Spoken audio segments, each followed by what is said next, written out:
Call it Amazonamania. The giant online retailer already has warehouses across the land, and now it's planning something even bigger, a second corporate headquarters. Communities everywhere are making their pitch for HQ2 and the jobs, dollars, and prestige that it will bring. Orange County's in the running, but judging from pundits and odds makers, nobody anywhere in California has a prayer. Why is that? Are the experts just wrong? And who in OC and the rest of the state can make the best case? Here to discuss, my Orange County Business Journal colleagues, editor Pete Weitzner and real estate reporter Mark Mueller. They're next on Inside OC. Inside OC is brought to you by... Each new community 5 Point brings to life represents a promise delivered.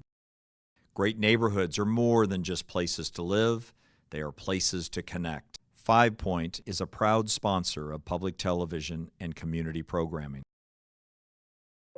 Memorial Care is transforming the way healthcare is delivered, keeping our communities and businesses healthy by guiding them on the path to wellness with easily accessible hospitals, physician offices, and outpatient centers. Memorial Care, leading the way.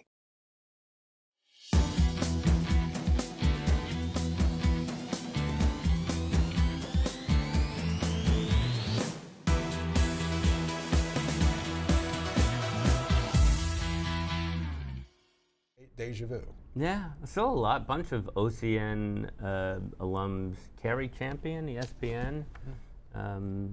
Yeah.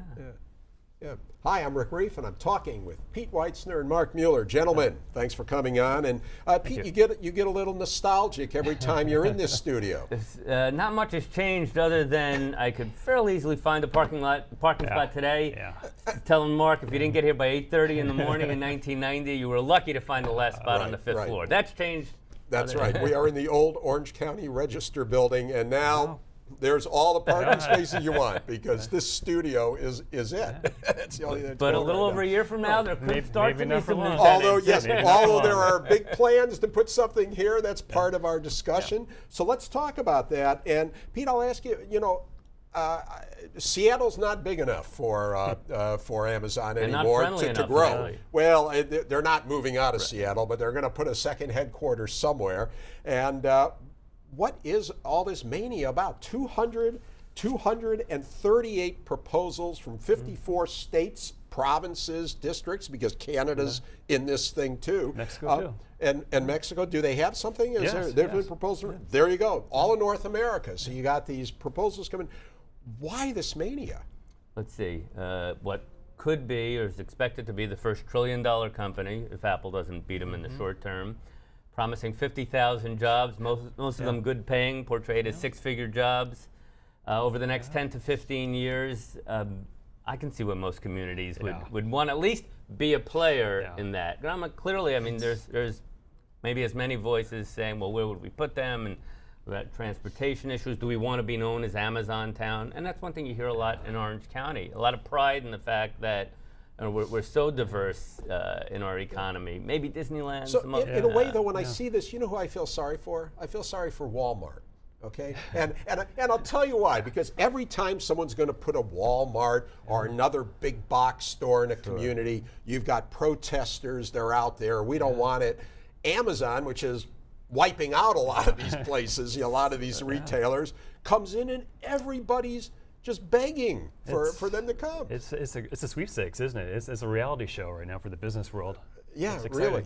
And it's interesting, and we're going to get into it shortly. Irvine is one of the cities very aggressively going after this proposal, and yet in Irvine, you've got this no growth measure that's percolating, and how does that, what's the dynamics there? Does that help the no growth people or does it hurt the no growth people? The timing was curious because this came right around the same time that the no growth proposal kind of made its way to Irvine, and who's going to say no to 50,000 jobs? So you think that maybe this was time because with talk about Amazon that voters will say, well, if we vote for a no growth measure, we can never get Amazon.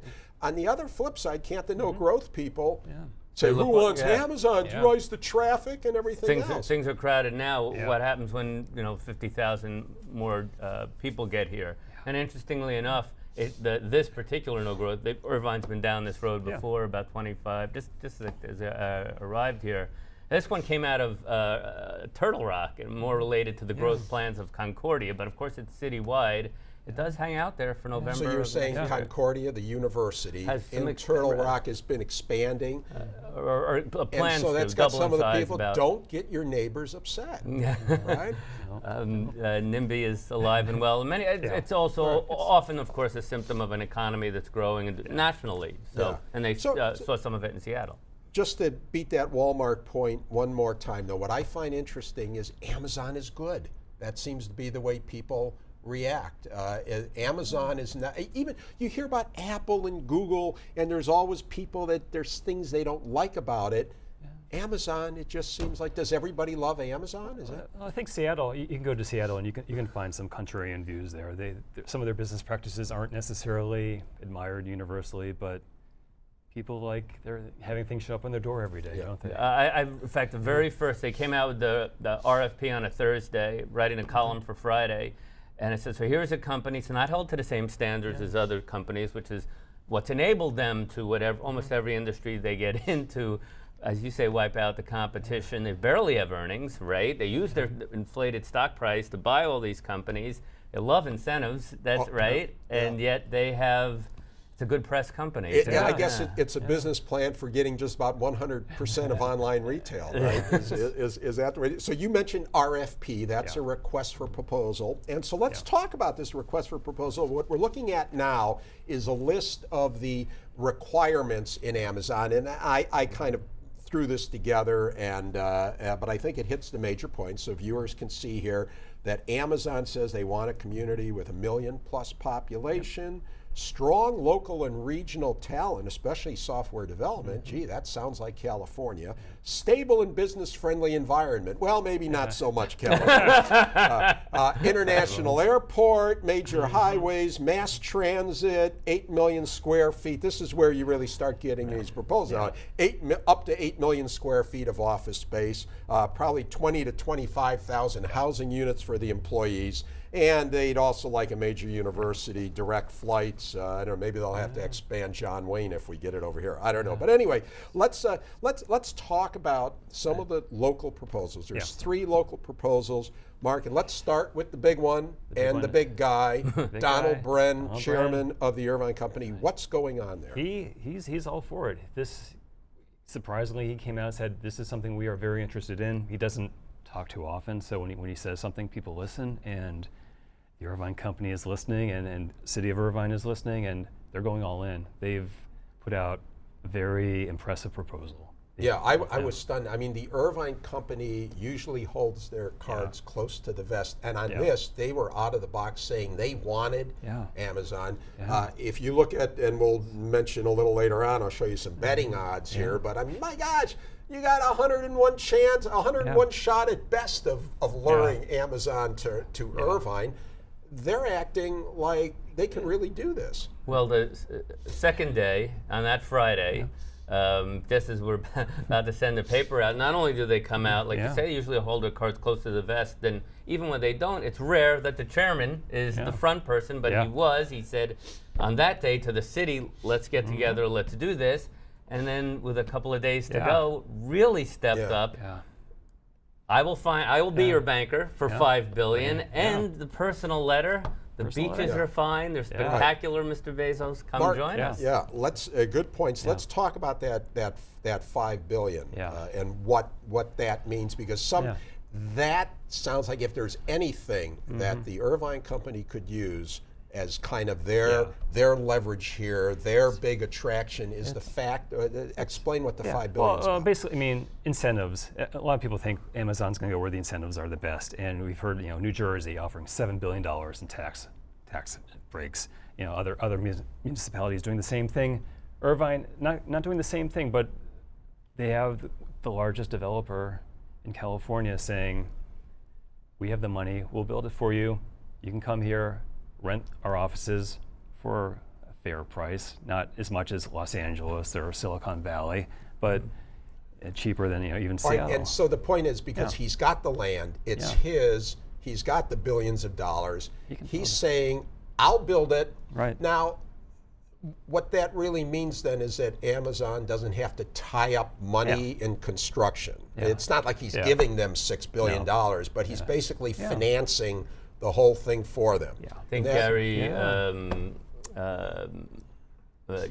Young, who came back, and Dan Young, Daniel, who came back to head up this effort, said effectively they'd be a bondholder. So here's your $5 billion credit line, and and then that's money that they can spend on more websites and getting me to buy more Prime memberships and things like that. They can put the money into what they do, and they don't have to put it in a building. It makes sense. Whether that's what Amazon wants to hear, or if that's their best use of capital. And by the way, Mark, you brought this because you've got this because you're that kind of a guy. You're the real estate writer, and there's nothing that gets by you. So this is Irvine's proposal. This is what Jeff Bezos, the CEO of Amazon, is looking at, and all of his people. And so presumably, maybe not this flashy, but they've got 238 of these that they're going through. All sorts of cool stuff here. There's a fold-out map. Look at that, this fold-out map of here's what we can do for you in Irvine and all that. Fantastic. And noting that they're here now, I think that to the tune maybe approaching 1,500 jobs. For instance, they have a presence here now. Twitch, it's small. their streaming company, logistics. And, well, as I mentioned, they have offices, they've got warehouses all around, and now this is going to be this big second headquarters. Boy, I'm just so excited. It's an advertisement for the city and what the city has accomplished, I think, the last 20 years. Is there some of that going on here? Only one city is going to win. Everyone else, you're going to have 237 losers. You're going to have one winner. And is there more to this? Do you think some communities are doing this just to kind of bolster their civic pride? Or, Orange County's always been underreported, especially for business. Some of the early references when Irvine was in, even from Los Angeles media, Orange County, which is between LA and San Diego, and a population of about 3 million, still referring to Orange County that way. So, it was good, and the act of municipality working with private enterprise. It's never been a long suit of the county. Some would say owing to the fact we don't have that downtown, that one major city. So with all three bids, because of course the Silicon City is the Santa Ana bid, is Santa Ana and Garden Grove, and well, let's talk about that one then, because that gets to another developer who's involved in a bid by Santa Ana and Garden Grove. Our friend Michael Harrop, Big Mike, who among other things, is the landlord of this building in which we sit right now. So if he doesn't like what we're saying, he may shut off the lights. So let's keep that in mind. So anyway, what's that proposal? Mike, he has a proposal to build the tallest building in Orange County, here in Santa Ana. It's been on the books for a while, but he's offering Amazon the whole thing if they want that building, which he's ready to build for ready to build, it's ready to go. Also has a little land as we sit right here. Right. So their initial Amazon says initially they'll need 1 million square feet, and I think between the two projects. And now we're looking at an artist rendering of it looks like a golf course. What's that? It's the Willowwick Golf Course. It's in Santa Ana, but it's owned by the city of Garden Grove. Interesting. And so that's also part of the proposal. Mike thinks he can rope it all together and bring it in. Okay. Well, he's a fun guy. I mean, if he goes helicoptering over, he'll give Bezos a ride in the helicopter. Maybe do some business. His argument is this is the central Orange County. This is the hub. Two other real quick key things to Santa Ana Garden Grove. I guess Orange is part of it. It's the public transportation, which is in the RFP. They're making inroads on the tram project in Santa Ana, and they did want Anaheim to be part of it with Arctic. That's one. And the second is, of course, California. They don't have the incentive packages as Governor Christie and $7 billion, but they consolidated redevelopment into this GoBiz agency up in Sacramento, and it's much like redevelopment. You have to qualify. You have to be in cities that are defined to get job hiring credits, what we used to call empowerment or enterprise zones, and these cities do. So that's something they feel Harrop, Mayor Polito, Mayor Jones, they can also bring to the table. It's available to everyone in California, all the bidders, but your individual areas have to qualify. So it's suburbs versus more of a downtown Right, bid, which and may then be- so yeah. then where do we put this next one, which is the inter-county proposal Yeah. of Huntington Beach and Long Beach? That one's kind of came out of left field at the last moment. I hadn't heard about it until like a day or two before the bids were due. It's Huntington Beach is throwing their bid in with Long Beach.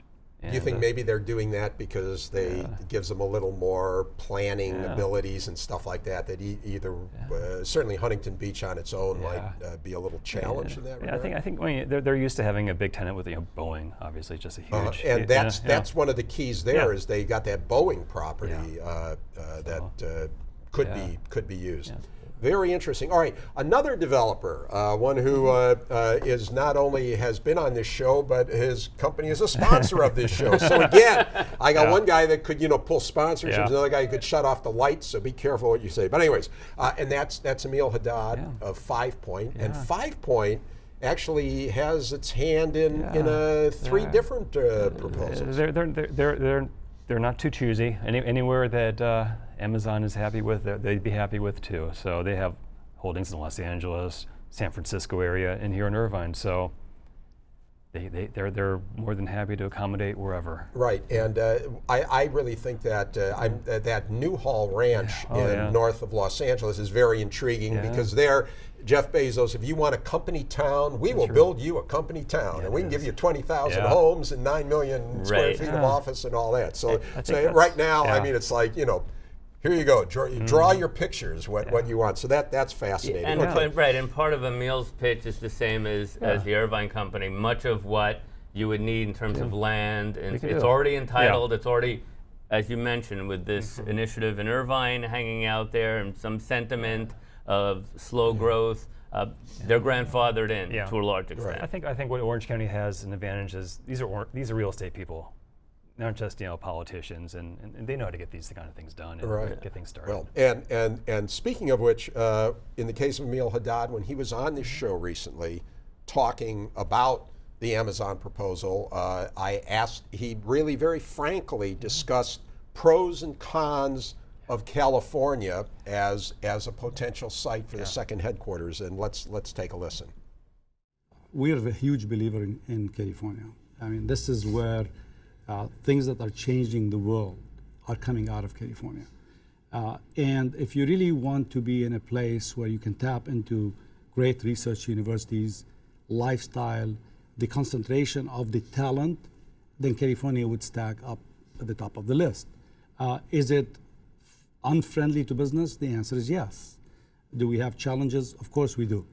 If Amazon decides to pick a side that's going to require a CEQA lawsuit or CEQA process, is that going to be a process that's going to be a lengthy process? The answer is yes. Is that going to chill Amazon? Probably yes. All right, so Peter, what do you think of the way Emil laid that out? And another thing he often points out that, and they would have time here in Orange County, is Amazon's going to hire a lot of young people. And young people like a 24/7 lifestyle. We'll settle for 27. I mean, very bluntly, probably the first time I sat down with Emil, he goes, I love Orange County, but it's dull. It's not a small thing, right? So, I mean, those would be, but I mean, when he talks about if you want the trained, talented workforce, you want to come to California. Yeah. But business unfriendly. He just said it's business unfriendly. How much... As you talk to real estate folks, Mark, do they think that California has a shot? Everyone seems to think that the West Coast is at a disadvantage just because they're in Seattle now. Why would they want to be within close proximity? It makes more sense to be near Wall Street, near the ports on the East Coast. In other words, why have two headquarters on the same coast? But there's different views on that. And let me give you, I have heard from some people just the opposite. Granted, most people assume they'd never put a second headquarters. Other people say when you have two headquarters, you want the people to be within 3 hours or so of each other by plane. You do not want your executives spending a whole day traveling back and forth. So who knows? But maybe, do the bettors know? So let's take a look at this. This is, there's not a lot of people that I could find that are laying odds on this thing, but there is an Irish betting site called Paddy Power, and they have proposed Where will Amazon build their second headquarters? So here you can see who's the front runner right now, according to bettors. Atlanta, 3-to-1 odds. Then you've got Austin, Boston, Toronto, Portland, New York City, Pittsburgh, Washington, D.C. All right. You look for a California city, San Jose, 18-to-1. Sacramento, 30-to-1. Los Angeles, 33-to-1. I'm not sure they're counting Irvine in with Los Angeles, or if that's just Los Angeles, which itself has several proposals. At least Emil got in there somewhere, right, with Los Angeles. But anyway, I mean, look, they said North America, but some people apparently are betting that it'll be Melbourne or Dublin, which last time I checked, they were not in North America. They're 100-to-1. So basically, they're saying California cities. I mean, is that to be believed, or is that just conventional wisdom? I've gone to individual cities, the newspapers there to read what they think, and you see the same story over and over again. They'll say, Austin or Atlanta, it's long odds to get it in. We're not sure we want Amazon, but if you really look at it, we would be the best city for them. And you see this over and over again, and I don't want to fall into the same trap, but I think people might be underestimating the area. Yeah, I might point out that, there, of course, the old saying that the smart money was Wall Street and the smart money has always been the bookmakers. A parlay of Brexit to Donald Trump to who won your premiership last year? Leicester City. Leicester City. $5 would have gotten you something like $5 million. So they're not always right. And I think Orange County or any of the California cities are about Leicester odds right now. Right. Exactly. And Mark, now when does this thing start happening? What comes next? It's a waiting game right now. We just know next year decision. We don't know if they're going to make a cut or they're going to have another round. We're waiting like everybody else right now. And I guess you can do the persuasion. You can try to, if you see Jeff walking down the street, you can shake his hand. Well, one thing in the short term that's not changing is Amazon's success. They just had probably their best quarter ever, and I think only Jeff Bezos can sell 1 million shares and net $1 billion. So another $1 billion to I think he's now the richest person, right? He's past Gates. And it never hurts to bet with Donald Bren, right? So you'd be up. Yeah. Play it. Exactly. Okay, well, now on a little sadder note, guys, and you know what we're about to talk about a little. What a name.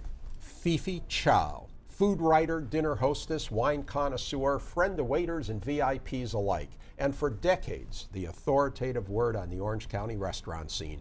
She was born Shirley Jean Bernard in rural Kansas, then moved west, where her bank boss dubbed her Fifi, and she met and married an energetic Chinese immigrant named Patrick Chow. Well, Fifi was outspoken, free-spirited, and had bosses in name only. Take it from me. For many years, I was her editor at the Orange County Business Journal. Fifi's columns were like Fifi herself, flamboyant, effervescent, and nearly impossible to alter. My advice to each new shell-shock copy editor was to simply take out an extra adjective or adverb and let the rest be. Readers loved Fifi, and so did those editors once she broke them in. And for all the literary flourish, Fifi, with no formal journalism training, was one of the most accurate reporters I've ever known. Fifi has died at age 81 from cancer. She didn't give up the fight or her smile or the column till the very end. Last week she kidded with me that since she was now in hospice, she could have a cigar and a drink. What a vintage wine she was. Patrick, to you and the family, our deep condolences. Pete, that was a little tough for me. Help me out here. No easier. Give you an idea about Patrick. So Fifi passes as we taped this the prior morning. Call him up. Said, Patrick, our initial story, just want to make sure we're right on age. And he goes, I'll come over. I'll come and make sure you have all that. And brings over some photos. And she was of her time, but the best of her time. She loved food and wine and all those businesses like we talked, Rick, because that was a way to get people together in those mini dining clubs. What did you say? Disparate people. How you met Donald Segretti, the lawyer. She was about conviviality and the sentiments pouring in from the restaurateurs. In some ways ahead of her time. Now the Wall Street Journal, every business publication has a dining section.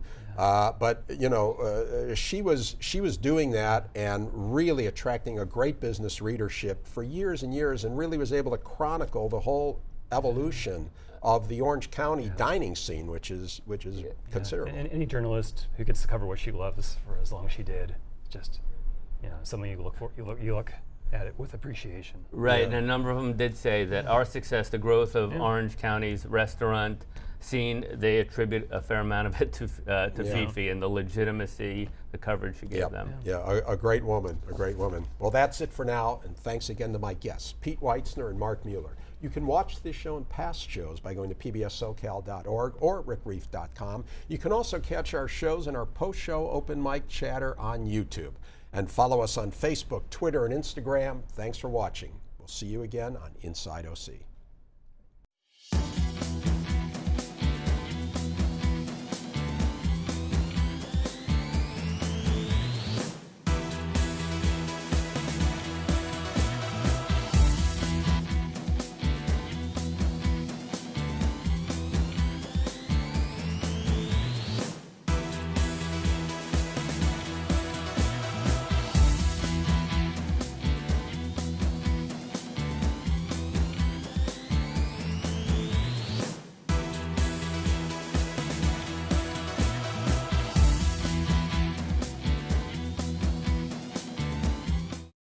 Inside OC is brought to you by Each new community 5 Point brings to life represents a promise delivered. Great neighborhoods are more than just places to live, they are places to connect. 5 Point is a proud sponsor of public television and community programming.